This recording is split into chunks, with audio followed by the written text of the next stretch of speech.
We are live. What's happening, y'all?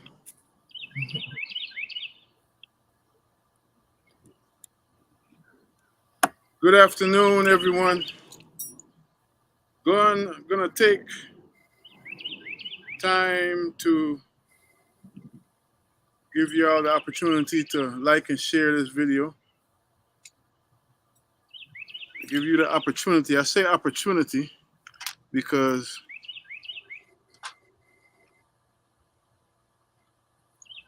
you'd be doing a real good deed, and so that's an opportunity. Anytime you have a chance to do good, we got some special vibes we're gonna be entertaining. Spring is springing. I'm in my backyard here. I got my frankincense and my aloe vera. I know my special guest knows all about that. That's the doctor, aloe vera there, and she's the doctor. So I already know. So please like and share the video. We're getting ready to really touch on something that is crucial. As I said in my intro, for those of y'all who saw the promotion for the vibes, we were getting ready to reason with somebody who's been consistently, and I can bear witness to over 2 decades, like from with my own eyes. And I know she was deep in it before I met her, consistently touching the pulse of the people, and really sharing with us vibes that are good for the order, as we say, good for the order, good for the water, no pun intended. So I'm really grateful to have her. I'm going to introduce her officially in a minute. Just asking you all to like and share the video. Of course, this is going to live on Facebook and on Instagram for a while, and we want to make sure that y'all tune in because, as we repeat often on our radio show, I'm not making eye contact with y'all right now because I'm sending some invitations for people to tune in, and you can do the same thing. But as I say often on my radio show, to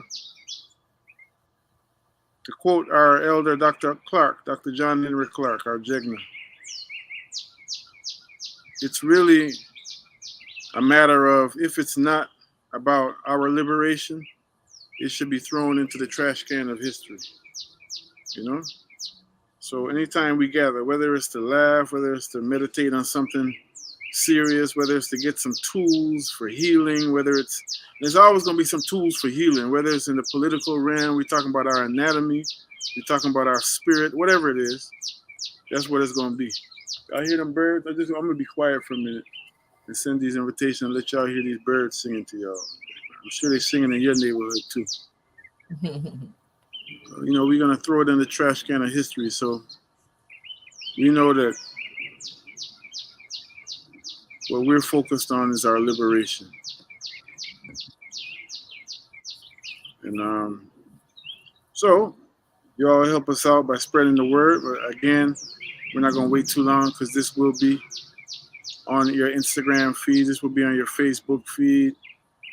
And you can just check it out. And of course, we're recording this for WRFG radio as well. But I want to say welcome to I Love My Life part 5096. Some of y'all numerologists out there, that number just came through. I don't know what it is about.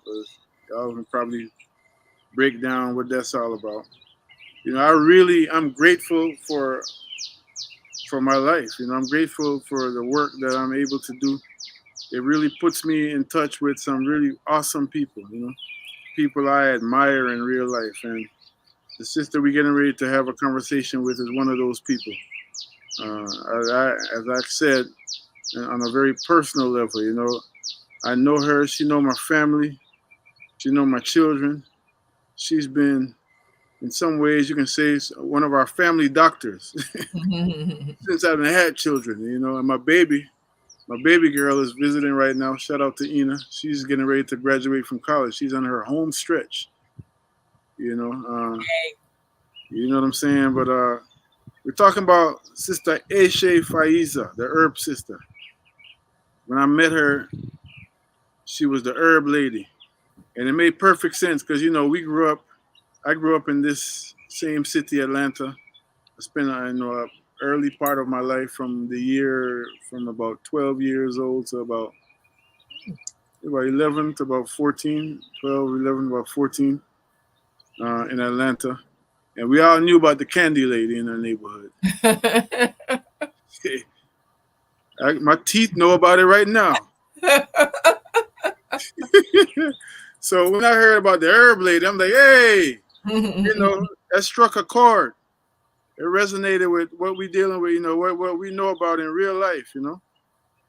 And so just plugging into her, I'll use the word her ministry, plugging into her public service, and seeing what she's done for our family for so many years. It's just been a real pleasure. It's just been a real honor. So I'm grateful to know her and to have her with us today.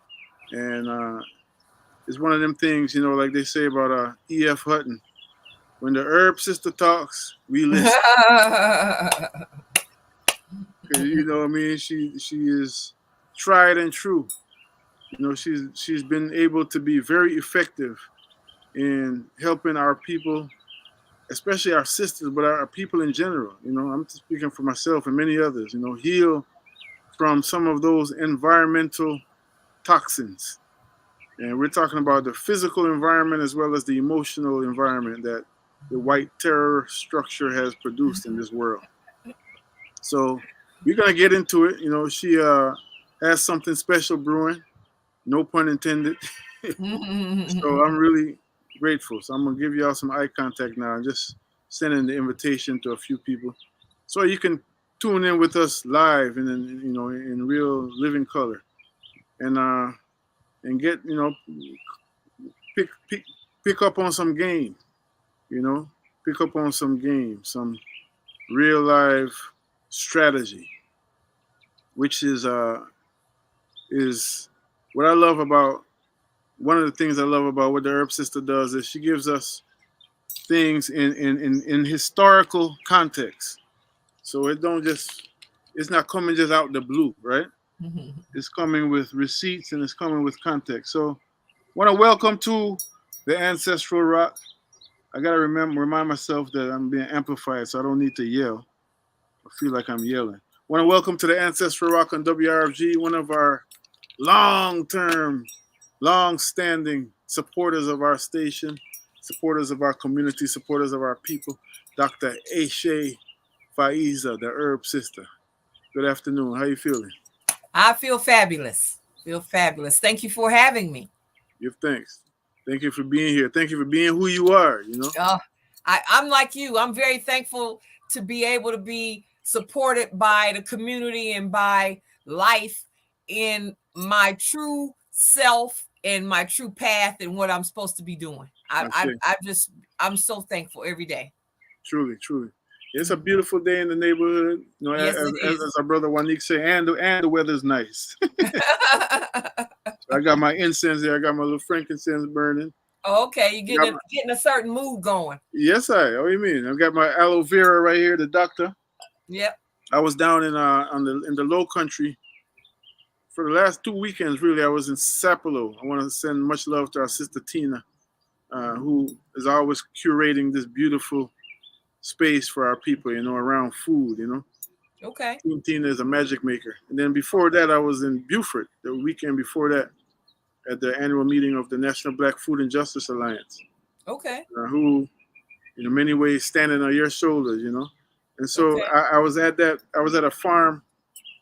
I forget the name of the farm, but this sister who is the owner of the farm, she and her husband own the farm. She actually is from Orangeburg, South Carolina, and heard her talking, and she started talking about Orangeburg. I'm like, I spent many years in Orangeburg. Orangeburg is where the University of South Carolina is. Yeah, South Carolina State, and then South Claflin. Carolina State. Yep, Yeah, yep, so yep. my grandmother lived right up the street from there. Okay. You know, It's a nice little country town. absolutely. You know, she Yep. lived by herself until she was about 94, 95. She fell and broke her hip and then had to move. But, you know, I've told you this story before because when you talk about the wisdom of the grandmothers, you know, I know about it from personal experience, you know, not just from her, but with so many people. But, you know, she had a garden in her backyard all the time, you know. Oh yeah. She was always growing her food, you know, until Yeah. well into her 80s. But then, you know, but I was saying, you know, I burnt my hand at this, you know, at this gathering. I was messing with the fire and Oh, okay. my That's hand why you close to got the me. aloe. So I got Okay. the doctor, you know. So Yeah, yeah, yeah. everything got a reason. Well, you know what? I got your motherland okra little plant. You see it? Hey, talk to Yep. me. Yep. Yes, I sir. got it going for you. Give thanks. Give Yep. thanks. That sap, I mean, you know, the sap was running, and I planted some trees, and I got these kind of things put into the soil in the True. little pods, in the little jiffy pot peats, you know, True, because true, I true. want to be able to put them out on Memorial Day I that say, weekend. Yeah. yeah, real talk. And you know that Yep. talk about cycles and circles and Yep. seasons, living with the Yep. seasons. Seasons and cycles. Yeah, man, you're one of the first people who really Kept talking about it. Yeah. talked about it and brought it to us in a serious way, you know.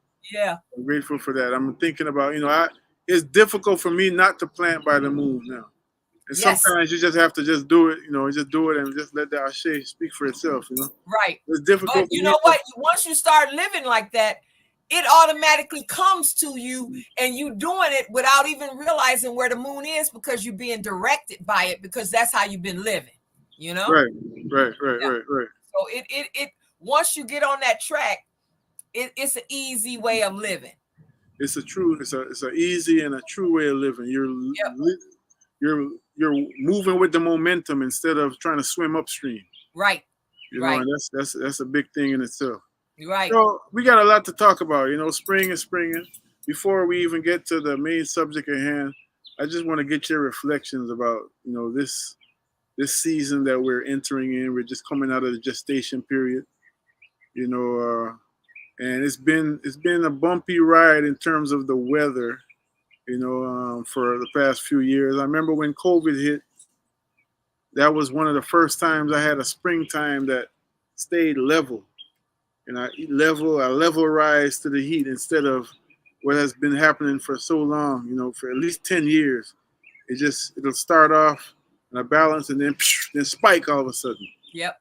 You know, so that's how I didn't get a chance to plant my fruit trees. I had some, but Memorial Day came, and then I didn't get a chance. I was traveling or something. And then 2 weeks later, like end of May, June something, it was 100 degrees. It was too hot. Right. Couldn't do it. Right. It's crazy. Yeah. I planted like 5 fruit trees last Thursday, because the day that we were having all the floods and all of that rain, and I had the trees there ready to plant. I went outside early in the morning to plant, to feed the goats and the wild cats. And I saw that soil. I said, let me get my pickaxe. Can't get no better than this. You know? Let's get it. Yeah, because I mean, all I got to do is touch the soil, and it's coming up, and easy to plant those trees. I planted 2 plum trees, 2 peach trees, an apple, and a pear. Yeah. So your grandchildren gonna be eating good, right? And you're gonna be eating good in the next 3-4 years. Well, next year I get the plums. You know, plums don't take long. Plums will come in less than 4 years. Yep. Oh, really? Yep. What variety of plums you got? I didn't even look at the variety, because they said plums. I said yes. That's how much I like plums. Yeah, I love plums. I love plums. I'm talking about love. Yep. And the same day I planted them, here come 5 deer. So they smell the roots. They smell the branch. It ain't even no flowers. They smell it. So I got to go out there and put up my wire, my fishing line. You know how you put the fishing line around the perimeter? Do I know? Then they get up and run. They don't keep trying. So You got me Yes. shake. You got me shaking my head right now. You see, them's the real gangsters. All y'all out there talking about you gangster. Y'all don't know about gangster yet. Them's the gangsters right there. The deer. Oh my goodness. Well, like and they will eat it all. Like my Uncle Bayman, when he taught me how to garden, he said you plant some for the rabbits and some for you. But the deer don't think about you. They eat it up to the nub, you know? They're just ridiculous. They're disrespectful. Is what they are. If you just really want to call a spade, they just disrespectful. Yeah, they eat it all. But the thing about it is, a lot of their habitat has been compromised. Destroyed. Yep. So compromised all around here. That's why they have very few places to live, because they done built so many houses. So that big of a family, I can't even really imagine where they live in, except over there off of Willani, over there. There's quite a few woods over there, but that's almost like a toxic situation because they have the DeKalb water situation over there. And the school, the reason why I say it's toxic is because there's a elementary school over there, and about 12 or 15 of the female teachers have all come down with breast cancer. But they want to say, oh, we tested it and we don't have any odor. We don't have this. We don't have you across the street from the water treatment plant, and you don't understand why 12 women got breast cancer. You need to move this school, And I can't even imagine how people living over there, but that's the environmental racism that we've always been involved in, and not ever had so-called the time, energy, or the attitude to go after that. Because most of the time when something happened, we done missed the meeting. Like they talk about they want to chair the table. You missed the meeting. You didn't even know about it, know? Right. And so that's what's happening. But yeah, I didn't even think to go in that direction, but that's how it went, because it's across the street. It's a charter school. Yeah. As a teacher, I mean, that's a lot of the teachers are women, So you got 12 women in one building with breast cancer, and you try to tell me that's a coincidence? No, ma'am. That's not a coincidence, And of course, this is just not no idle banter we're having, because even as a means of introducing the subject that we were talking about today, which is about blood pressure. We were really looking forward to you taking us to school on that. There's so many things. I feel like now more than ever, there's more of a public discourse about the emotional and the mental aspect, and environmental. Definitely environmental. Yeah. That I found out about the blood pressure situation is that smog and bad air is also part of the reason why we're having blood pressure issues. So in areas of African American populations, they have a lot of smog because they live next to freeways, because they use that as a tool to break up the power of Black neighborhoods. So they put the freeway through their neighborhood, right. And so you got the smog and the environmental, the toxins, and that is one of the things that increases your blood pressure. And that's something that nobody would think of. I didn't know it before I saw the research paper, and it's brand new. I just read it like about 2 weeks ago. I mean, it makes perfect sense though, because the blood pressure, when you think about the blood, that's the life force energy running through our body. So anything that is unnatural and that we're taking in, whether again physically, mentally, emotionally, or whatever, all of that is always part of your health and part of your healing and part of what's making you sick. Those three things always. Right. So let's go right there, Mama Eshe, because when we talk about blood pressure, generally speaking, when you hear people say, "Oh, you raised my blood pressure," some people talk about salt, or some people talk about somebody getting on their nerves. And getting on your nerves is a real thing. Let's talk about that.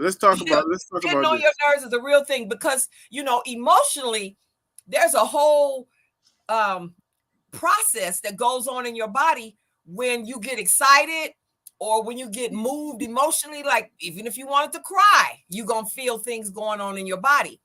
When people say that folks get on their nerves, those are folks you need to stay away from, because they do get on your nerves and they do create a issue in a process that starts in your body because you see them or because you talk to them or whatever. And because of our history, Mm-hmm. we have a lot of stuff that's been getting on our nerves for a long time. And so sometimes people will be born with a genetic disposition toward blood pressure issues because their family has had this getting on their nerves for generations. People been getting on their nerves. The racism, the stopping them and blocking them and all this kind of thing. So sometimes people genetically are predisposed toward blood pressure issues. And they won't think of it like that. You know, they'll just say, well, everybody in my family got pressure, or everybody in my family. Yeah, because y'all had a hard time with the enslavement and with everything past that, after that, you know? And you know, when you know that, then you really got to be into a state of meditation, prayer, yoga, whatever. You really got to do that. Remember years ago, even green space changes your emotions and how you feel in your environment. So green space takes people blood pressure down. So in New York, you might have been there at the time, they were talking about taking inner city kids to the upstate New York for a week for camp and, you know, being close to nature. And they found that the kids had less aggression, less fighting. You know, they had better appetites, better attitudes. They just changed, you know. And that is what happens when you are in contact with nature. That's why you and I love being in the soil and being in the garden and everything. And that's why we are such emissaries for it, because we know how it can change people. And anything that's going on with you, if you could just get a pot of soil, you know, and start working that, you will notice the difference in your breathing, in your attitude toward what you eat and what you don't eat, and all of these kinds of things, you know? And let's dig a little deeper the nerve thing for a minute. I'm calling on Dr. Faizah. The nervous system, because again, nervous system. We use things, we use words, and we may not know the gravity of what we're saying. We just kind of use them, and they just become cliche. You know? Well, think about it like when your car goes out, when your electrical system in your car goes out, it ain't gonna do nothing. The seat ain't gonna roll back. The window ain't gonna go down. Nothing's gonna happen in there if that electrical system is messed up. So when they have floods in environments and people's cars are there, first thing they know, electrical system is jacked. Same thing with us. You just keep pushing that button, pushing this thing, not getting a release by letting that energy of what's getting on you go into the ground, because that's where it's supposed to go. So when you outside, that goes into the ground. If you don't ever have a chance for things to go into the ground, you keep it all in your body and it builds up. And that's the buildup that people talk about when they say, you know what, I can't take it no more, you know? And that's, I'm about to lose my mind. And that is true, because it just fills up. And that's the, you know, dealing with the nervous system and paying attention to the literal and physical. And that's why it's so good to work with plants, because you see that you got to water them. They have a certain environment. You piece down when you talking to them and planting and doing them. And then you realize it pieced you down, you know? And so symbiotic relationship. Yep. Interactive relationship. Exactly. Interactive. And it's a blessing. It's a blessing, you know? And when you recognize it and when you start partaking in it, because it's free almost, you know? I mean, free therapy, and you get tomatoes, as we say. Yep. Yeah. And I planted, you know, about 25 or 35 different types of tomato plants, you know? Well, I'm coming. I know where I'm coming for supper. Well, you want some seedlings? I got them for you. Seedlings too, but I'm coming. I'm inviting myself for supper. I ain't stuttering. Well, you know, the thing is that I have a very exciting summer plan with these great blood pressure pop-ups. I'm really True. looking forward to that. And I'm talking to, people, the brothers at the barber shops and and they are very excited to have me come in and talk to the brothers. Cause you already know, we got, common friends, and this blood pressure thing is something that we can do, every one of us. And it's just something that we have to be aware of, and that we have to have somebody saying, you know what, we ain't got to wait for you to get your physical. We don't have to wait for you to, be certified to have blood pressure issues. Let's empower each of us to get a blood pressure cuff, take our blood pressure every day, look at what we eating, even when we out. And that's why, we got the cards and stuff to give to people so that they understand how we need to be eating because a lot of people are out all day. So it's just that. So that's what my summer is going to be, is out here doing pop-ups and taking blood pressure and making sure people know, you know what, we don't need another person to have a stroke and be talking about rehab. We don't need that, because we already know what's doing it. It's your nerves, like you talking about, and it's a couple other things, but it's definitely your nerves. and that's why we're talking. That's why I want to talk about it. And full disclosure, I don't mind talking about it as much with somebody like you, because at the end of the day, we're going to get some tools. This is going to be an empowering conversation. We're not just talking about the problem and analyzing the problem. Sometimes that's necessary to know what we're working with. However, so continuing on the anatomy as we get into the blood. So how does, just with what you've shared already, you've just shared a very general but still very poignant and specific examples about the nervous system and how that works and how that affects our health. How does that interact with the blood and to the point where blood pressure becomes an issue? Well, as you said, everything that you take in, everything that you eat, everything that you think, is all being connected to your blood every second, So we don't think about our blood like that, but our blood is what's determining how we feel on a minute-to-minute basis. When you don't have good circulation, you feel tired, you feel sluggish, you don't feel good, so that's your blood. That's one of the reasons why you exercise. And as you get older, you got to spend more time paying attention to your exercise. And that's why I put on the information card, every gardening is exercise. Some people say, well, I walk around. I personally like to walk and do something with my energy to a certain extent. So that's why I'm so happy when I see the sap starting in the spring, because now I get to walk and get tomatoes and walk and get okra and walk, Right. Yeah. So I'm just wondering, because again, it's been made so cryptic or so. Yep. That's exactly what we want to do. Yeah, it's been made so cryptic by the educational system, where it doesn't feel tangible that actually thoughts, as they say, thoughts become things. So how does actually those type of energies, you just said something right there that just got my attention. It actually goes into your blood all day long. All day long. I don't. How does that work?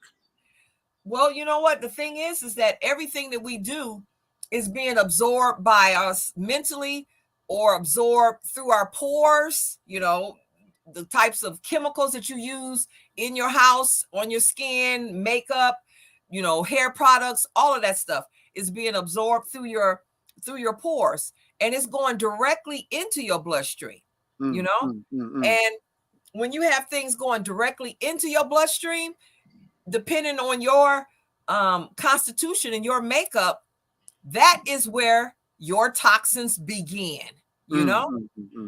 And so many times we think that we can just shower and rinse it off, or we can drink enough water and rinse it out, or we can, do a detox. But what we need to do is be more conscientious about what we letting into ourselves, and it's ourselves and our cells, Yeah.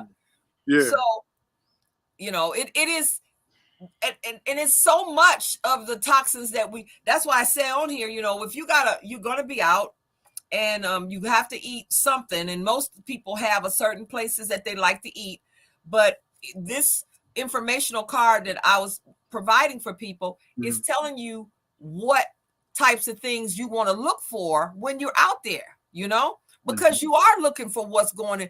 And people like to laugh and talk about, oh, I eat and I get sleepy. That's telling you that you're eating the wrong stuff, and too much of it. Yeah. So we have telltale signs, and what I'm appreciating about what you're sharing with us, and we know we're just getting started, is that we have telltale signs. We have a check and balance system that's intrinsic, that we just need to understand what these things are. Say when I'm off balance, when I'm doing too much, as they say, too much of this or too much of that. Yeah. So we can bring back the balance. That's why I'm asking you these questions about, well, what does it look like when we are in what they call homeostasis? That sounds like such a foreign word these days because of the environmental stressors. That sounds like such a big old, University of Georgia word or something. Well, the thing is that just because it's. Go ahead. Go ahead. No, I was just saying, just because of where our society has come to. Right. It ain't used to be that way, where our society has come to a place of stress, like stress to the point where we don't even understand, we don't even know when we're engaging all these different stressors that have a specific effect on our environment, And some people stress and don't eat, and some people stress and overeat. That's why I said it depends on your particular constitution, But when you are a stressor who overeats, then you gotta, make sure you have things available that are going to enhance your blood rather than things that's going to clog your blood, And I am one of those people. I can tell you, I used to get stressed and I could eat the heck out of some butter pecan ice cream, Don't talk about it. Hey, going back to the candy lady, like I was talking about at the beginning. The candy lady still lives. She got operating in a different way now. Right. So we all have, those kind of stressors that will kick in the comfort food that we want or like or grew up with or whatever, And so you have to be aware of your triggers. In fact, every January we do a sugar detox. And the only reason I'm bringing this up is because I want to show you how seasonally, how you get to that point. Yeah. So what ends up happening, I go on the sugar detox in January, go 30 days, then you feel so good, you just keep going, So then now we getting ready to get into the gardening season and everything, And so when you get out there in that heat and you gardening and you sweating and you pulling weeds and the sticker bushes is getting you and you jumping around trying to get away from poison ivy. Well, when you finish that's a different kind of little stress. But when you finish, you say, I'm going to get this part done. And then I'm going to sit down with a nice cold drink and just look at it over what I got and sit right here. What's your cold drink? Well, my cold drink is what we used to what I grew up gardening with. It's a pop. And that's, a pop is Michigan and Chicago. We say pop, a cold pop. Right. And so that's how you start off that sugar thing again, Right. So you out there every day, and once you give yourself a reward and you have that pop, and then by the time you get to September, October, now you in full-fledged sugar mode, and now you eating all kinds of sugar for, Thanksgiving and Christmas. By Christmas, you are on a sugar bent, You've been over on sugar. And so it's a cycle of how you need to pull all the way back and then reset and then start again, because this is what it took me a minute to figure out how is this such a thing with me? And I recognize what it is. And now I don't fight it. Now I know, oh, yay, it's spring. I'm getting ready to be out here gardening and I'm going to have my pop, Right. and it's part of the ritual of the season. It seriously is. And so what I love about what you've done consistently, and I'm not just blowing smoke, this is real. You know how I feel about you and Yeah, the people of Atlanta. There's so many people who can bear witness to your work. Is you help us to give a new narrative and to form a new habit, you know, yeah, form a new habit. So, I mean, even before I met you, but even and when I met you and you started talking about that, it became even more of a thing where let's just have some peppermint tea in the fridge all summer long, you know. yeah, yeah. Let's just have some, because I come from a place where some people even feel like, oh, I need to plug in my battery. Some people I come from a place where some people feel like you shouldn't even really drink cold liquids, because You know what? Whenever people tell me that, I say you ain't never worked outside in Atlanta in the summer. has a Because different. if you didn't ever worked outside in Atlanta, that tap water, that warm and room temperature water ain't gonna do nothing for you. It You know? brings something else out to you. Yeah, real talk. Yeah. So but the whole point is, just like our body has these certain urges, we don't have to satisfy those urges in a toxic way. I guess that's the point. Right? Yeah. Yeah. We don't have to, and we can, and one of the things that we also often talk about is that, just like with music, give thanks for people that came through the hip hop, the generation of the '80s and even before then, but especially in the '80s, that just as an example, that prove that you don't have to be boring to be conscious, or conscious does not mean boring. It's just Right. like health does not mean bland and tasteless and all this kind of stuff. No, it You does can have not. a really good time eating good. Right. You sure can. You sure can. Yeah. I'm gonna plug in my phone, but you keep on talking to the family. We're speaking to Dr. Eshe Faizah, and as you can see, we're talking about our blood pressure. We're talking about our blood, and we're talking about our health. She Yes.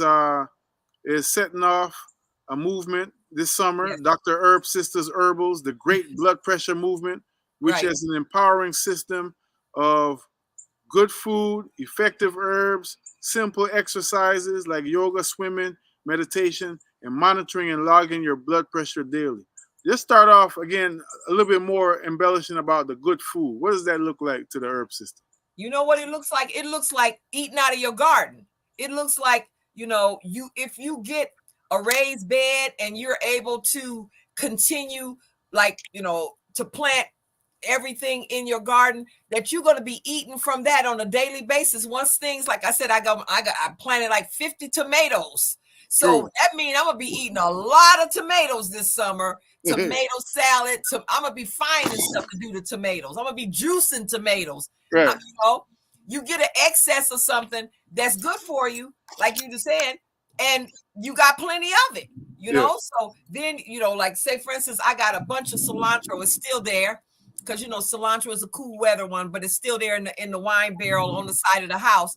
So Mm-hmm. I would be juicing that cilantro with tomatoes and some other things.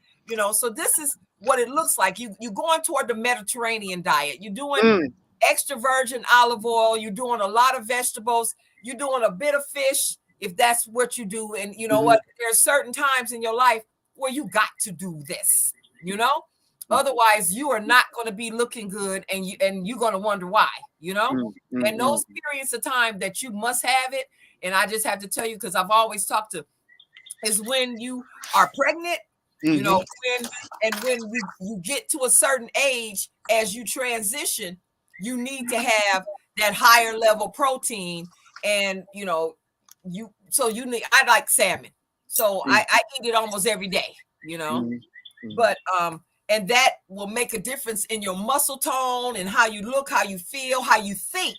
Because the thing is too is that in our communities we have a lot of issues with genetic issues with dementia and Alzheimer's. It's very, very prominent in African American families. So you got to be feeding your brain. So sometimes you're thinking, oh, I just want to eat one meal a day. I just want to do this. I want to do that. As you get older, that stuff ain't cute no more. So I want to slow you down for a minute. Stick a pin, because Yeah. I want to ask you, what are some of the factors? Is that just because we African and that just it? Or what are some of the factors that have contributed to this now thing that has become a part of our reality? You know what? Alzheimer's and all of that kind of stuff. It is genetically, it is a particular gene that we tend to have more of.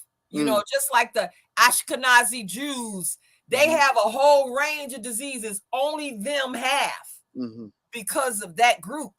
And it turns out that we have a particular AL gene, African American, and I have it in my family. My father had Alzheimer's, all of his sisters, but guess what? What I recognize, and that's another reason why I'm doing this. Thank you, Kai. That's another reason why we're doing this great blood pressure movement, is that if you have the gene, which many of us have, you don't have to awaken it. You can exercise, eat well, etc., etc. But you also have to not only feed your brain, but recognize you can't be using, the pressure, the medicine, not just blood pressure medicine, but the medicine for cholesterol. That medicine for cholesterol, because cholesterol, and I'm not a medical doctor, but this is my research, and this is what I've seen in my family and in studies, is that the blood pressure, the cholesterol medicine takes down your cholesterol, and that's why I'm saying you have to eat as you get older, because you need a certain amount of fat, and that's what cholesterol is fat. And if you don't have, and this medicine is designed to reduce the amount of fat, but you can't reduce it. You got to do it in another way. That's why I was talking about. I used to eat the heck out of some butter pecan. I don't do that anymore. Now I get a banana and put a whole bunch of peanut butter on it. That's right. Because what's happening is you have certain feelings and taste and sensations. So I like smooth and creamy. And some people like crunchy. So they eat chips. I don't eat chips. So you got to know what your thing is and find something to replace that, so that you not end up with a high cholesterol where you can't where you got to take this medicine. So because they're telling you it's going to prevent you from having a stroke and everything. Not necessarily. And it's going to take down some things that you need, and now your brain is not working like it should. And I've seen it happen. I've seen it happen. And the reason I'm asking some of these questions too is, again, to get to the root of things, because again, I just can't say it enough. We often underestimate the power of our mind in all of this, even in terms of making decisions. So then we go to a fork in the road that many forks before have gotten us to, and now the brain ain't clicking like it used to be, or the mind ain't clicking like it used to be, because of some of the decisions. But it's also very possible, if we understand what we're working with, to walk those things out, in some way, to reverse, some of the things, some of the tendencies, and some of even the toxicity that we've allowed or inherited environmentally. Would you agree with that?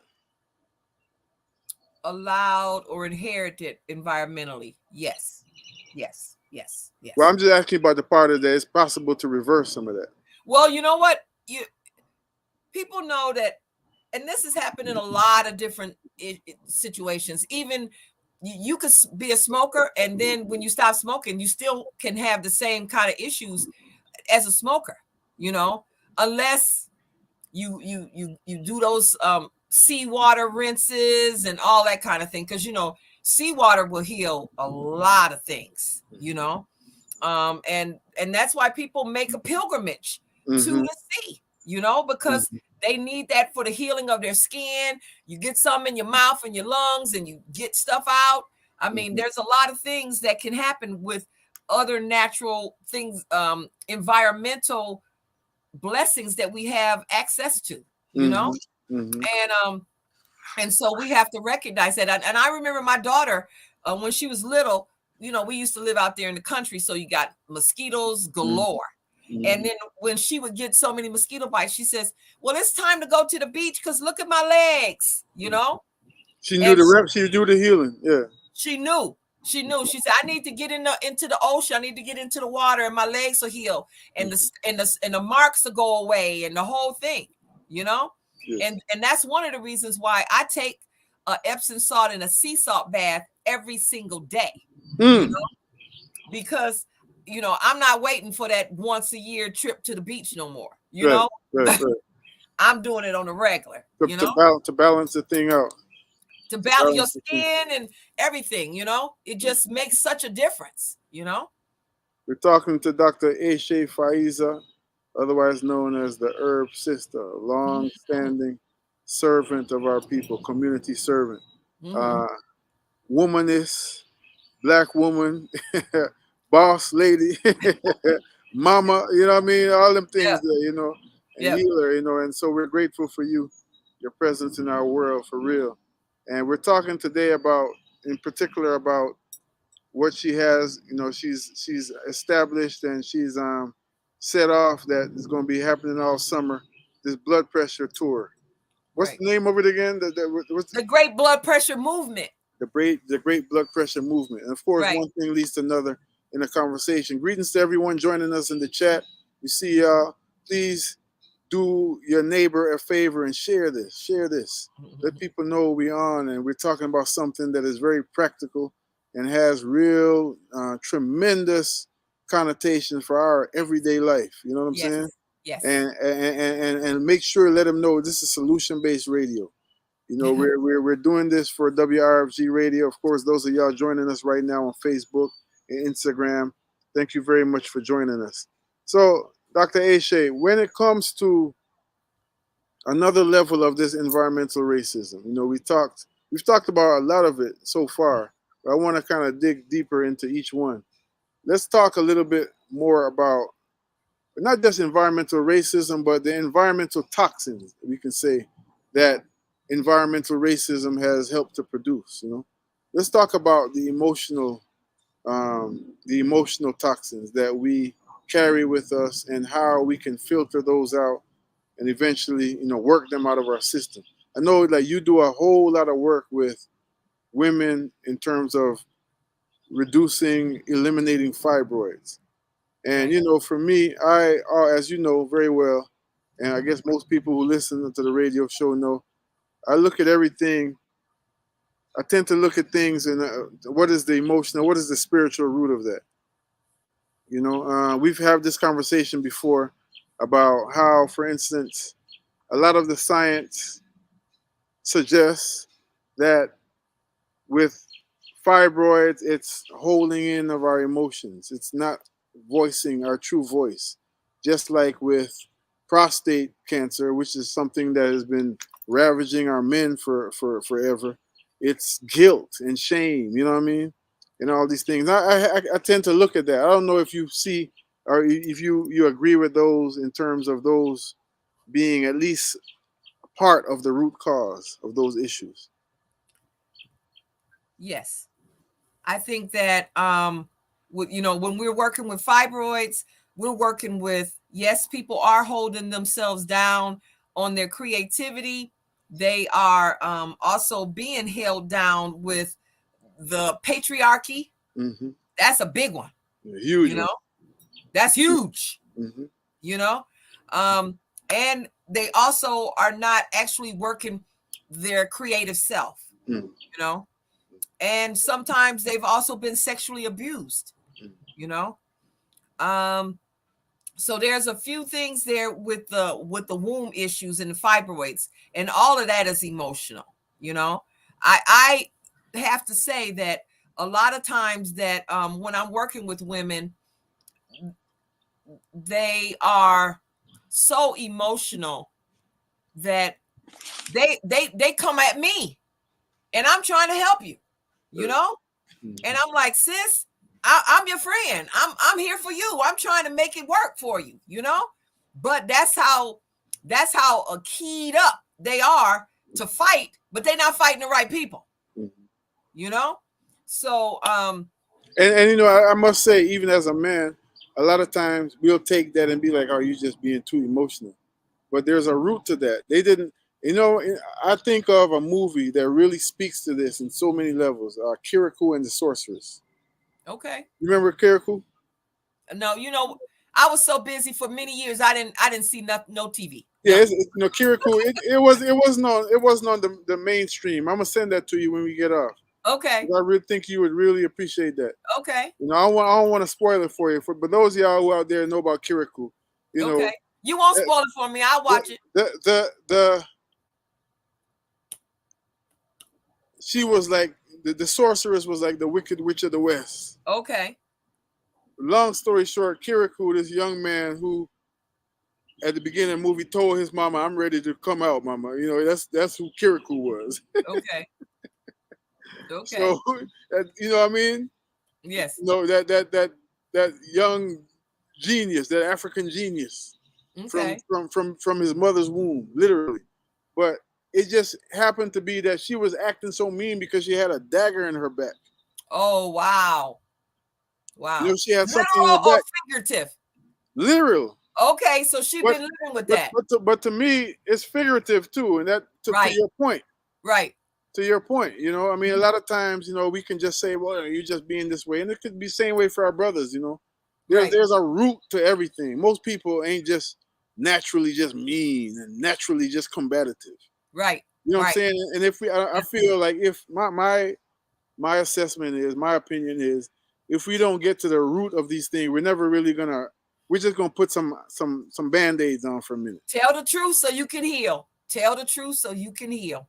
That has to be part of the journey of healing, is understanding why you were in this situation, Yes. And that's why I talk so much about the cycles and seasons, so that people will know, everything is temporary. And when you're in this particular cycle, why and what's coming up next, and how you have to switch yourself by pulling out the goals. That's how you always come back to the birth cycle. Death cycle is when people start telling you, well, this is my situation. You automatically know that's something they don't like. And it could be an ending of any number of things, from a job to a relationship to a living situation to whatever. And they'll start talking about their situation, their car.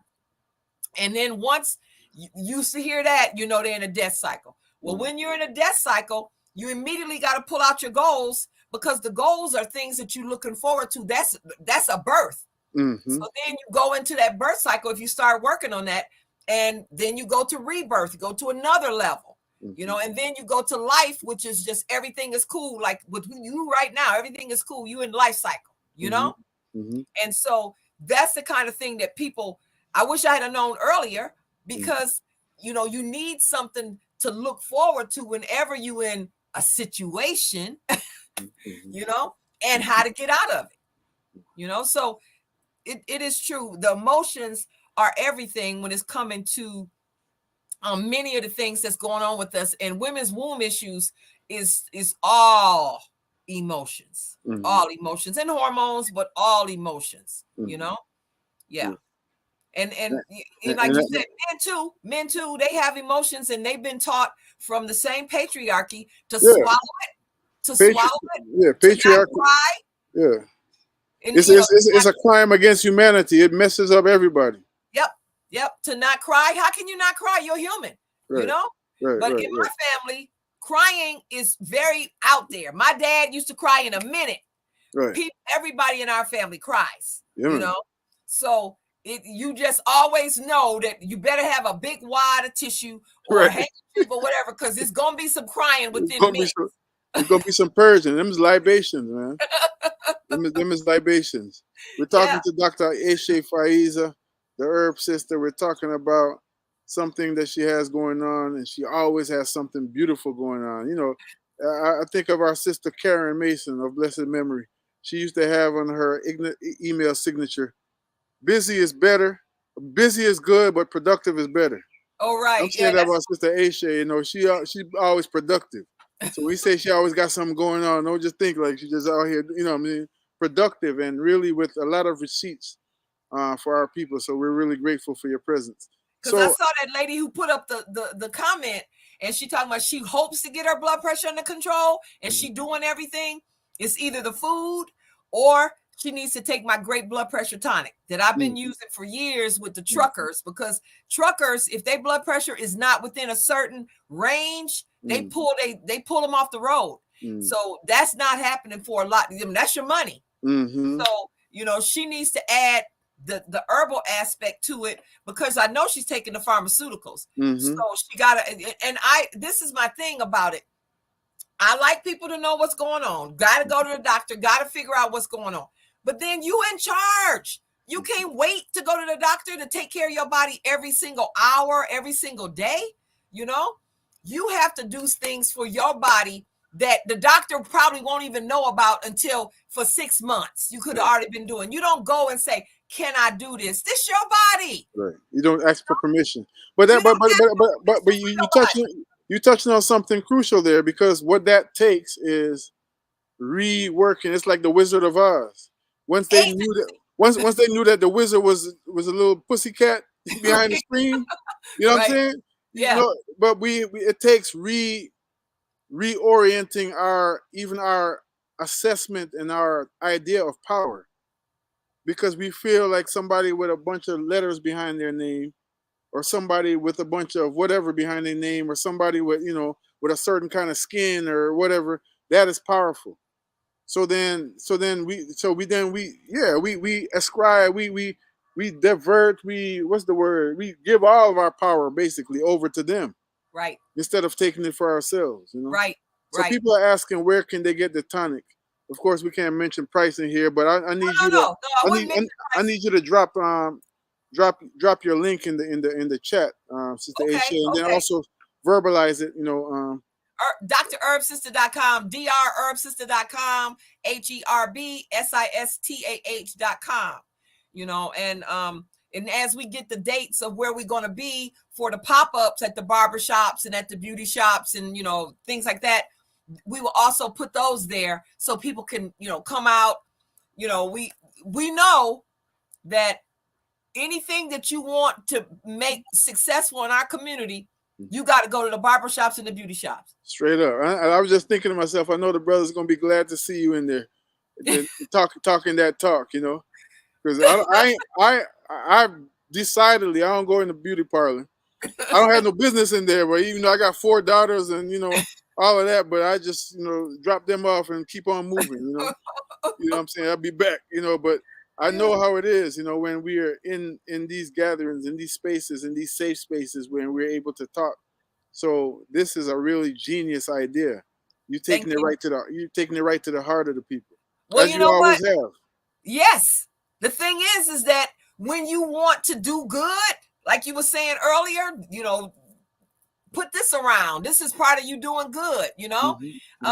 When you want to do something and you know who your audience is, and we know our people, you know, where we going to go? We got to go to the barbershop and the beauty shop, you know, and, you know, we could go in front of Home Depot. That's part of it, you know, but I got to get them beauty shops and barbershops first, you know. Right. And so we talk. Oh, go ahead. Sorry. No. I was just saying that I got a whole plan in steps, you know, to make sure that we get that information out. And so the website is drherbsistah.com, right? Right. HerbSistah.com. That's Mama Eshe Faizah. So we talk a little bit about the emotional aspect. I want to ask you to touch on the spiritual aspect, whatever that means to you. You know, I'm definitely not talking about religious per se. You know what? No, we're not talking religious, but we're talking, you know, where do you go? That's what we were talking about, the meditation. We're talking about the journaling, keeping up with your blood pressure and everything. We're talking about examining what your mission is. Have you come up with what your mission is? Are you acting in that mission? You know, that's your spiritual aspect. You know, do you know who you are, or are you just acting on what people say about you and what people think about you? Do you want to change who you are, and are you still acting on what people say about you? You know, that is part of your spiritual mission. That is part of who you really are. And how you bring that forward is part of your spiritual journey. How you bring it out Now if you bring it out because you want to, do marathons, if you bring it out because you want to go and sit and meditate in the woods or give tours, or it's various ways that people bring out their mission. And so you have to re-examine, but your mission should be an elevator statement. Like my mission is to empower women and families with their health and taking charge of their health. That's my mission. So anybody asks me what you do, boom, I can say it before they get out the elevator. Know? Right. Know your mission. Know your mission. Purpose. Yep. Know your purpose. That's not just the herb sister talking. That's thousands of years of advice. Yes. That's just fundamentals, life 101. Yeah. Why are you here? What's your purpose in life? Why are we here? Yeah. And every one of us has a unique purpose. Right. So what you're saying, if I'm understanding you correctly, I'm checking for understanding, is after we know our mission, once we we get grounded with our mission, how that helps along the way when we're faced with challenges and everything is we get to kind of juxtapose, well, is this taking me outside of what I'm supposed to be doing? And every once in a while, I think you need to be strong enough in your mission to be able to do that. Because, for me to be able to, for me to do this, this is different from what I was doing. Right. And that's the thing, is that when your mission is as general as empowering women and families to take charge of their health, well, what does that take to get that? And I can't just say, well, I'm gonna wait for Talia Wajid to have her show in April. By any means necessary. By any means necessary, because I'm a revolutionary, radical. So I know how to do that. Right. I know how to do that. Right. Let's talk about that for a minute, because for some people, they I know they feel your energy by now, but they might not know who they're talking to. Let's go back a little bit and talk about Dr. Eshe in terms of the environment and the continual what's the word I want to use? The developing environment. The environment that you grew through, not just where you were born and everything, that formed this energy that we are now benefiting from as a people. Well, you know what? I have to give a lot to my mom and my dad, because I grew up in Flint, Michigan. But of course, I was the white sheep in the family, And but the thing is that you get signals from your parents as to who they are, even though they trying to walk the line. But that signal is, my mom did not play Disney movies, beauty pageants, none of that. Because she says, them beauty pageants, they're not talking to you. Y'all are beautiful. They don't have you over there. We're not wasting our time. We ain't got but one TV. We're not watching that. No Disney movies, no zippity doo dah. Oh, give thanks. Yeah. So growing up like that and challenging what was the basic things that people are supposed to be involved in, that made me do that all the time, So going out there, I went to UC Berkeley, but I went to University of Michigan first, and my mom died the first semester I was in school. So that was like, whoa, and after being there for a while, I decided my mom wants me to do what I'm supposed to do. So let me go to California, went to UC Berkeley, involved in the Divest South Africa, one of the organizers, Divest South Africa, Jesse Jackson, Dr. Walker, Dr. Angela, all of these people were always coming through there. And I was one of the people that was in the group to meet them and talk to them and everything, Bishop Tutu, everybody, and these are the, because you are the person who does not need permission, because you already got it from your family. Not everybody gets permission from their family, to do this. And that's what we're talking about, the patriarchy, because some of us have been well trained, Mm-hmm. not to let white people know what could be embarrassing.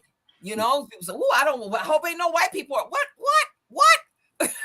You remember that? You know, Mm-hmm. but I was in that whole section of protest and organizing, and Cesar Chavez. I worked with the great, you know, my kids grew up never having grapes until they got to be adults. That's how Mm-hmm. long I was on the grape thing with Cesar Chavez and everything. So working with the farm workers and the whole thing. So I was brought up through protest and organizing, and so I always have considered myself a revolutionary. When I was 12 years old, I was on the board of the YWCA, and they called themselves going to have a fundraiser, and in the coloring book that they had for the fundraiser, they had Pocahontas in there with a papoose on. I said, this is racist, y'all can't do this. Whole bunch of suburban white women, they don't know what to say to a 12-year-old who telling you this is racist. Right, You know? right. So I have always had this aspect that Right. was encouraged. You know? That fire. Yeah. And my daddy said we fire eaters. That was what we grew up with that. With our family is fire eaters. So I do not take it for granted. I go hard at it, you know, because there's always room for fire eaters to blaze that trail. Yes, And yeah. I just bought a flamethrower. You think I'm kidding? I'm not. I know you're not. They might think you kidding, but I know you ain't kidding. I gotta get that poison ivy and them red sticker bushes this year. Right. You know, I bought a flamethrower. Give thanks. Give thanks. This is WRFG Atlanta. Those of y'all joining us, we're taping this for the radio. The Ancestral Rock airs every Thursday from 2 to 4 p.m. on your station for progressive information. Shameless plug. We're getting ready to start our fund drive. Okay. And the way that we have, the reason that we are able to have our sister, the flamethrower, the fire eater, speaking truth to power, and she's been a regular on my show. This is my 28th year on the radio. Okay. Yeah. And I want to say you've been there from like at least 26 of them years. Oh yeah. Hardcore. Yeah. You know, I don't remember from when we was on the late night 3 to 6 in the morning, you know. No. I missed you on that. But Nick used to have me regularly at that time. Right. I'm up time jazz, you know. So this is a sister whose work is really tried and true, you know. And so I'm saying that to say that the reason that we are able to facilitate these type of conversations is because we are funded by the people. We are listener supported, right? We don't look for money, and we don't beg for money from them weapons manufacturers and them corporate people who is poisoning the rivers and poisoning people's minds, and none of that. It's you. It's your family. So right now, you know, you don't even have to wait until the fund drive officially begin and all that. You can just check out WRFG.org and let off something, as Dennis Brown and them say. Let off something. Dennis Brown and Gregory Isaac, you know. Let off something. Continue to fund your liberation.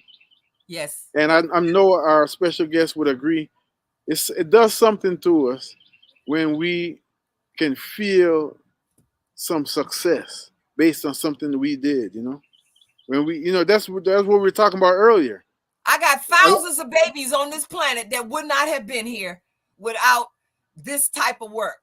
I mean, I had a lady from Liberia. I did a consult with her daughter on WhatsApp. The mama flew to New York from Liberia, then drove down to Virginia and drove to Atlanta, picked up the herbs off my front porch, went to the Atlanta airport and went back to Liberia. Her daughter had a baby within that year. You see, I got goosebumps all over me. 10 years. Yes. So we're talking about tried and true. We're talking about receipts, and we love it. We love it here. We love it in the land of ingenuity, in the land of positivity. Positivity means that we have an outlook on life, which, as you were saying, Mama Eshe, we're perpetually on our life cycle. You know. Yes. Challenges will happen. Things that's part of life. That's part of life. That's part of life. It's just how we deal with it. Yep. It's just how we deal with it. It's just how we deal with it. So before we let you go, let's go forward to this season that we're in. Okay. You know, what would you say to the family out there? Like family from where you are, it's not springtime just yet. I remember Right. when I was living in Philadelphia for 3 years, it was hilarious because in a way I could actually live in both worlds because Atlanta, by the time Atlanta was really getting into heat, they were just thawing out in Philadelphia, so I could get certain kind of seedlings that were no longer available in Atlanta, and Yeah. drive down and bring them. Stop at some of them speed and seed stores in Pennsylvania and bring Yeah. them forth. But regardless, spring is springing in this Western Hemisphere. Yeah. What Yeah. The give sap us? is running. It's running. So Yep. give us some real practical down home day to day advice on how we can really live with this season and really take advantage of this unfolding, please. You know, as we were prepping here, and I was listening to your birds, and I'm out here looking at my goats, and my chickens are on the way. My next batch. I hope the owls don't get these. Oh, so you got goats out there? Yeah, I got two goats, They're escape artists. Ginger and Pixie. Oh my goodness. Lord bless you. Pixie acting up. Pixie might end up having to get rehome because she reared up on me today. I said, "You better stop it, you curry girl. You about to." You about to be repurposed. I said, I got my island relatives on speed dial. You better stop it. Pixie better take heed. Yep. Quick fast. What you were saying though. Yeah, but I just am so excited to get out and just start pulling the weeds. And I had a bunch of tulips and stuff planted, so those are gone. They up and down already. But I just love, this is the new year. This is the real new year. And so I'm looking forward to the entirety of it, but I love the beginning of it. Just watching every day, you got new leaves and new flowers, and you got to put your buckets down into where we are, and you got to decide, this is what I'm going to do that's new. This is where you start, and I, like I heard you say earlier about liberation, and I said, yep, liberation or domination. Poison Ivy, you don't have a chance this year. I still. But that's like toxins. Toxins, yeah. You got to let them go and get out there and plant you something fresh. Get you some seedlings. I mean, and I'm gonna tell you, I've been an organic master gardener for years, but when people are trying to get started, I tell them, go to the dollar store, get those seed packets, start somewhere. Yeah. Give yourself small victories. Yeah. Plant some radish. Yep. Plant some lettuce. Yep. And feed just yourself. Get a bucket. Yeah. Eat from your hand, and then see. Let nature take over. Yep. Because then you got that unquenchable thirst. Right. You won't be able to stop. You won't be able to stop. You know why? Because it is the nature's drug. It is the nature's drug. And that's what everybody is waiting and looking for. But they keep jumping over it, trying to go to synthesized drugs. This is the whole squash, the whole tomato, the whole whatever. I got gourds. I'm getting ready to take a welding class so that I can make garden art, so I can make archways and to put my gourds across. And I just I'm so excited. I'm laughing because I had that conversation yesterday. What? My brother took me to a metal worker. And he kept asking me, "You interested in taking a class?" I'm like, "No, not give really." me the information. I was looking. I don't want to take 2 years. I want to do it in 2 weeks or 6 weeks. Let's do it. Yeah. Let's do it. I got the information for you. Oh yeah. Absolutely. And, give it to me, because I want to get into that immediately, because I have so many gourds, that I've grown when I was in Newton County, and now they're just, like instruments. But I'm getting ready to core a little hole and pull out them seeds and start planting them. you know, and I want to have a beautiful archway of the beautiful flowers and the gourds coming down. And I mean, this is our own Eden. We create it.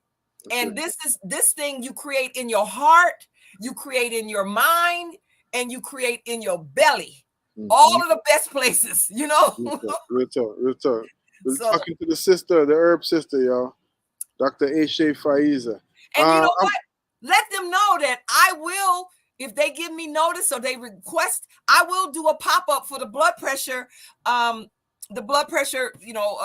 thing at their place, the movement. So y'all heard it. Y'all heard it right here. You heard it. I'll come to your family reunion.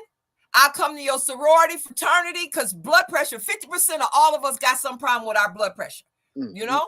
So we need to stop that, because Kofi and I, Russ, we got common friends who was just walking and doing everything, and now they can't walk. You know? My brother. You know, people, you don't get 2 chances these days with your blood pressure usually, you know? And we need to stop this, because we can stop it. And we the only ones who can stop it. You know? You can't expect somebody that you see once a year to stop your blood pressure from tilting you over. You know? Hold up that flyer for the people. Hold up that flyer so they can be in the bloodstream. So when they see it again, you know what? If they text me, I'll send them one. Hold it closer to the camera, please, and then I'm posting it on my social media as well. Okay, there we go. And Baba Malik Yakini, he just joined us, talking about today is the 45th anniversary of the Grenada Revolution. Talk about taking our power in our own hands and not waiting, and especially because that's such a, I mean, all revolution, as El Hajj Malik Shabazz, our martyr, said, you know, it's all land-based. But the Grenada Revolution has a special thing for me, because as a young boy in Guyana, living in a place where it could have been the breadbasket of the whole Caribbean, and seeing how the dictatorship just mashed that up, and it became a place where people in line for hours just for some rice. Here come little Grenada, and in 3-4 years, they made such an impression on the whole world in terms of how they used the land. You know, they used the land for the benefit of the people and started producing. We talk about added value products and all of that. That's Grenada, you know, to the point where they had to be sabotaged and invaded. You know, and there's an old saying that says, people don't stone mango tree if it gnaw a bear, or people don't, or let's translate it to 2024. Haters ain't gonna hate unless you're doing something powerful. Right. That's right. That's right. Haters ain't gonna. No, it didn't break the flow at all, Baba. You adding on, because that's what we just talking about. Right. That's what we're talking about. Yeah, this is your homegirl from up in Baba Malik is from Detroit. Okay, I'm from Flint. Y'all should know each other anyway, because y'all are two Stones. y'all are two giants in our world. You know what I mean? So y'all should know each other anyway. Yeah, I'm gonna make a connection. I'm gonna make a connection offline, but that's the reality, you know. So we're talking about something, you know, and for me, it's like, again, quoting Marcus Garvey, what humans have done, humans can do. So none of this that we're talking about, none of this that the herb sister is sharing with us is something that we got to pull out of nowhere or nothingness. Right. This is also in our DNA, y'all. Right. It's like we talk a lot about the toxicity that has come through our DNA, through white terror. I don't call it white supremacy at all. There's nothing supreme about it, you know. It's terror. You're right. Through white terror. Yeah. Well, also greatness and resilience and ingenuity and a whole lot of love, and all of that power has come through our DNA. Yeah, yeah. And it's still here with us. Turner, one of my relatives. All right, talk about it. In real life. Yeah, but I'm doing a class in the fall when we go down for the hibernation. You know, I always like to do something great, and I've been thinking and working on this, and I'm doing womanist herbology. Yes. And it's all about, you know, women of color, women of the earth, the fact that we healers and we the whole shebang, you know. Sure. And bringing in the spirit of Sojourner and Ida B and, Madam CJ and Fannie Lou and all of them, into the herbology so women can catch exactly how strong our healing powers are from the kitchen to the capital. We just got to determine how we're going to do it. That's why you have to have a mission. Once you have a mission and you know what you're here for, or you know what you want to do, you ain't got to be here for that. You can change your mission every so many years. You ain't stuck. But once you have your mission out there, you know what you got to do. It flows together. That's it. She's talking ancient science, y'all. Ancient science and living space in this time. Thank you so much for joining us, Mama Eshe. I wanna ask if any of your family members out there got any questions. Can you take a couple questions? Sure, I would love to do some questions. Yeah. And the website. If you got any questions, drop them in the chat real quick. Yep. HERBSISTAH. It's DrHerbSister.com, right? It's two of them. I'm making sure you don't miss me on any level. All right. DrHerbSister.com. We want to thank y'all for joining us this afternoon. Talk to us a little bit about bitters. They're just coming in my spirit to ask you. Talk to us about bitters and the thing is that most of us, we do sweet, sour, and greasy. But there are greens and things that are naturally bitter. Even turnip greens. And I used to remember that the big mamas and stuff said, well, I just put a pinch of sugar in it, but that is not what is supposed to happen.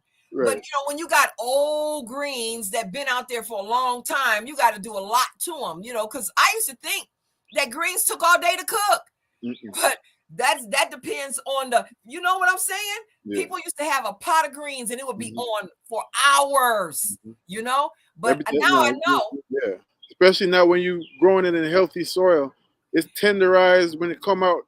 It's tenderized when you cook it. Of course. Yeah. You can stir fry it with some lemon juice and olive oil with onions and, tomatoes. Just, it's going to be, so bitters are a part of our natural cycle of things that we're supposed to have, because bitters pull everything up, So for men, it's pulling their prostate, all of that up. For women, it's pulling their womb up, and your kidneys, and that bitter taste is nothing you're supposed to be escaping from. It's something that you're supposed to be going towards, because it keeps everything toned and tightened, And so that's a daily thing.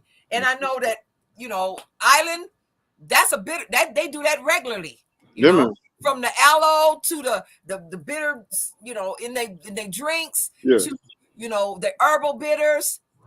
Gotta do bitters daily. Well, we got dandelion right here. Yes. Right here in Atlanta. You've seen them popping up all over the place. We got yellow dock, which is not as bitter. But we got our medicine. But you know what I do? Here. Golden seal every single day. On the tongue, wild, open golden seal on the tongue every single day. And you notice the difference. The days you don't do it, you notice it. Yeah, real talk. Yeah. Well, thank you for joining us. We're gonna free up. I got your motherland okra, right? So we got somebody.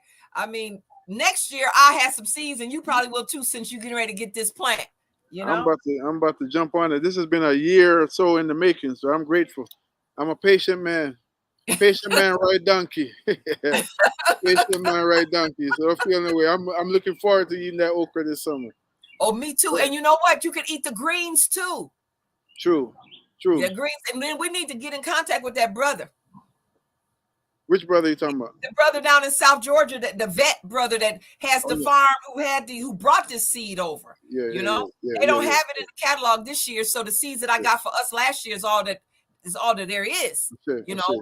Yeah. So because native plant. I mean, listen, I don't want to keep you here all night, but I'm saying, like, even when it comes to native plants, I mean, you mentioned some of the greens that we grow and everything, and we'll continue to do that. We got greens in the greenhouse propagating right now, as well as have started some in terms of direct seed, and and our mama already is giving us, because those are the domesticated plants. That's the domesticated food. I Yeah. remember something you said years ago, probably like towards the beginning of our relationship in this Yeah. realm right here. You know, it's Yeah. like you said to the, if I'm not quoting verbatim, but something to the effect that it's an abomination to the Most High to go searching for some kind of herb or some exotic food from the other side of the planet when Yes. our mama gives us everything we got right here. That's exactly right. I said that. I said it. I said it. You That is got it. always that has always stuck with me. Yeah. That Yep. has always stuck with me. You got to eat a wagon's ride away from where you live, a day's Hmm. wagon ride away from where you live. You don't need to be eating something from across the world, because, like, say, for instance, we still just finishing up with the oranges and stuff. But in Australia, they just starting because they just starting winter. So we don't need to be eating oranges because our blueberries and strawberries about to come. And that juiciness is a cooling that our bodies need because of our climate and our heat. You don't need to be eating oranges, or whatever else they got in Australia. So, yeah, you need to eat. I eat from Florida, Tennessee, Alabama, right in this area. Yeah. Even up to Louisiana. You can get to Louisiana in a day. Yeah, absolutely. I mean, on our shameless plug in our farm, OU and Botanical Gardens right now, and the other farm stands we don't sell anything. If we sell something that we don't grow, or that our comrades in Atlanta don't grow, it can't be outside of a day's journey. Yep, You that's know, how I do it. and a lot of people want a lot of other kind of stuff, and we're not You running need away to from know. the money. However, it's something that we have to build. We have to rebuild that confidence in ourselves and in our Creator. And I'm saying it like that: confidence in our Creator. Why I say it like that? Because again, we've been given everything we need in our environment. You go outside and you urinate in the yard all year and see if the herbs that your family, your direct family needs that are addressing your specific needs don't pop up in the yard. Yep. You Yep. know what I'm saying? I mean, Yep. just straight up. And that's just one example that might seem like a graphic example. We're just talking about our bodily fluids. But Right. even outside of that, we have it what we need right here. So Right. it's a beautiful thing to be able to, when we really embrace that reality, that leads to another level of sovereignty. It leads to another level of communion, first of all, before Yes. we even get to And sovereignty. connection. Communion, yeah, it's a serious thing. So Yeah. give But thanks. I used to have my sons go around the perimeter of the yard where I was growing Yeah, and urinate to keep absolutely, away the animals because that works. I absolutely. mean, that they know that if you're urinating there, you could be You anywhere, you and they don't anywhere? want to. Yeah, Yeah, they don't want to mess with that. right, So right. that's a real defense, That's a and real defense. yeah, you Not got to to. mention, think about how your sons and your daughters, how they would feel, how powerful they would feel Yeah, coming up, yeah, just knowing that, look, this alone is yeah, helping to secure our property. yeah. Right. You're giving them the opportunity to have, people talk a lot about toxic masculinity these days. I ain't going down that rabbit hole. But true masculinity ain't toxic. Let's just put it that way. Yeah. And you're giving them opportunity to live out their nature in a balanced way, in Right. a way that supports and the family and is in tune with our mama Earth. And the seasons and the understanding of nature and everything. We're Real talk. not imposing it. This is real. This is real. This is real. This is real. Yeah. So y'all need to get in contact with me so I can come and do the Great Blood Pressure Movement pop-up at your location. Ashe, let's get it. Mama Eshe, thank you so much. Thank Thank you for you. who you are and what you do for us, on a daily basis. And we pray that this summer is going to be the best one yet, Yes, it will. for you and the family. Yes, it will. Thank We'll you too. talk soon. Much love. Okay then. Okay, take care. Ashe. Great herbal day.